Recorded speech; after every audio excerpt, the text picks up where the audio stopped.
Alors, est-ce qu'on a l'impression que lorsque nous posons des actes, lorsque cette jeunesse pose des actes, elle ne se rend pas compte des conséquences directes? Par exemple, s'afficher. Est-ce qu'on est désormais dans une société du spectacle? Si oui, d'où est-ce que ça sort? En fait, ce problème-là, ce problème qu'on vit actuellement est simplement le reflet de ce qui se passe dans les familles. C'est-à-dire que les jeunes sont en perte ou alors il n'y a pas, dans les familles, les jeunes ne retrouvent pas de modèles. C'est-à-dire qu'on arrive où les jeunes n'arrivent pas à voir en leur père des modèles.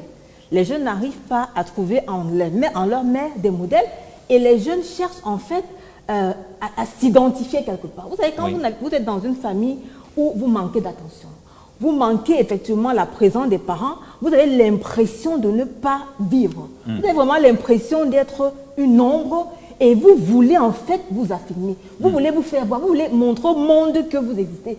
Beaucoup de jeunes s'exposent parce que ces jeunes ne sont pas valorisés dans leur famille. Et quand un enfant n'est pas valorisé dans sa famille, l'enfant cherche à attirer l'attention. Et quelle est la meilleure des manières d'attirer l'attention? C'est d'aller dans la place publique.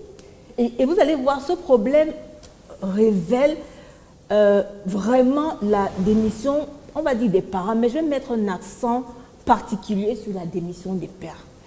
Je parle des pères, je ne suis pas en train de faire un syndicat, je voudrais vraiment qu'on reste concentré. Je ne veux pas que quand je parle, on pense que je suis en train de défendre les femmes. Ce n'est pas ça ma mission, ce n'est pas de défendre les droits des femmes. Je défends la consolidation, le bien-être des familles. Donc, ce n'est pas une affaire de défendre les droits des femmes. Mais la vérité, c'est que, aussi bien que les mères ont disparu, mais les pères d'abord. Pourquoi? Parce que les pères, les hommes sont les chefs de famille. Et dans une maison ou dans un bureau ou dans une organisation, quand les choses ne marchent pas bien, c'est parce que la tête ne se porte pas bien. Donc les chefs savent simplement dire « je suis le chef ». Mais être chef, ce n'est pas qu'un titre. Être un chef, c'est une responsabilité qu'on doit assumer. Donc un chef a des prérogatives. Est-ce que dire qu'on est chef suffit simplement si on ne peut pas aimer son épouse, si on ne peut pas être présent pour ses enfants, s'il faut simplement donner l'argent à la fin du mois, s'il faut simplement rationner, s'il faut simplement payer l'éducation, est-ce qu'on va dire que ça c'est être chef? Un chef organise une maison.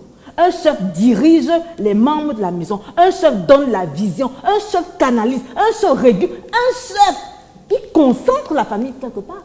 Mais aujourd'hui, les hommes ne sont pas dans les maisons. On se comprend? Et vous voyez que, mais justement, ils sont dans les bureaux pour faire ce genre de choses avec les enfants d'autres personnes. Et vous êtes étonnés, quand je parle des hommes. Bien sûr que je ne parle pas de tous les hommes. On se comprend, non? On n'est pas dans un tribunal pour accuser tous les hommes. Nous parlons d'une cible particulière.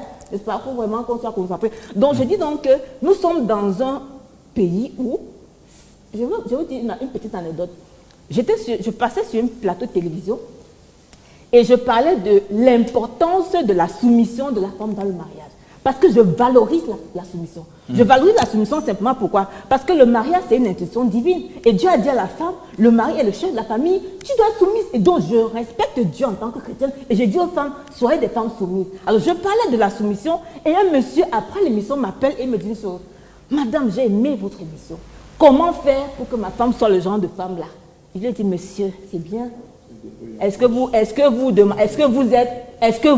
en train de faire votre part? Est-ce que vous êtes un mari aimant? Parce que autant Dieu a dit à la femme, sois soumise, Dieu a dit à l'homme, aime ta femme comme Jésus. Donc tu ne peux pas être en train de dire, je suis un chef. Et tu n'es pas en train de descendre au niveau d'aimer une femme, de l'accompagner. Donc vous pensez que si cette bonne partie de la jeunesse ça va vers cette direction. Ces jeunes filles-là se retrouvent avec des maris, des femmes. Elles ne se retrouvent pas dans ces salles avec des jeunes garçons de leur âge. Elles se retrouvent dans des bureaux avec des maris d'autres femmes. Donc, pendant que ces hommes-là sont dans des chambres avec les maris, pendant que ces jeunes filles sont dans les chambres avec les maris des hommes, demandez-vous que ces hommes-là, leurs femmes sont où? Qu'est-ce qu'ils ont dit à leurs femmes pour être dans ces bureaux? Chérie, j'ai été retenue, un dossier urgent, Mais là, nous parlons de la jeunesse. dont une jeunesse est fragilisée et elle a besoin d'être encadrée par les aînés. Mais si ce sont les aînés qui commencent à être les acteurs de destruction, mais là nous sommes à Sodome et Gomorrhe. Et c'est grave.